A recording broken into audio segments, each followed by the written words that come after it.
It's tragically ironic. Juvenile justice facilities are one of the most difficult environments for traumatized youth. Yet their traumatic histories often play a major role in the delinquent or violent behavior that gets them there. Sean never knew his father. His mother loved him more than anything, but she worked 2 jobs, so couldn't be home as much as she wanted to. Sean's mom was thrilled when her friend Frank offered to spend time with her son. They would go get ice cream, they would ride bikes, they would play video games. Sean thought Uncle Frank was cool. He had a shaved head and a goatee. Sean loved that Uncle Frank would always bring him a candy bar. Soon Uncle Frank would hide it under his shirt and Sean would have to wrestle him to get it. But then Uncle Frank started putting the candy bar in his short pockets, and then later down his shorts. Uncle Frank would watch Sean when his mom had to work weekends or the night shift.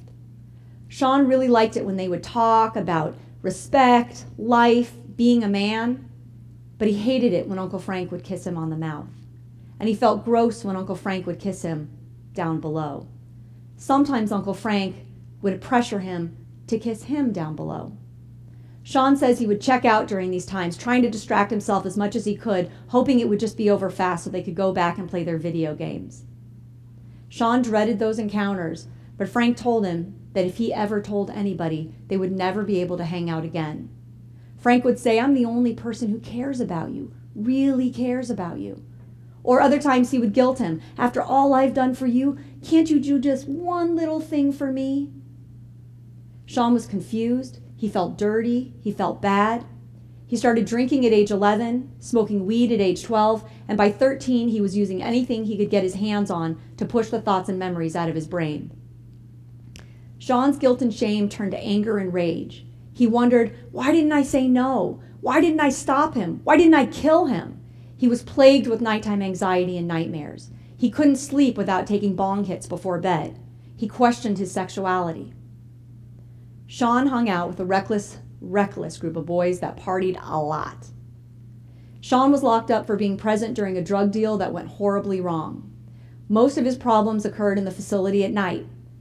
He didn't want to go to his bedroom, and nobody could get him to do it. He would refuse to go to his bedroom at night.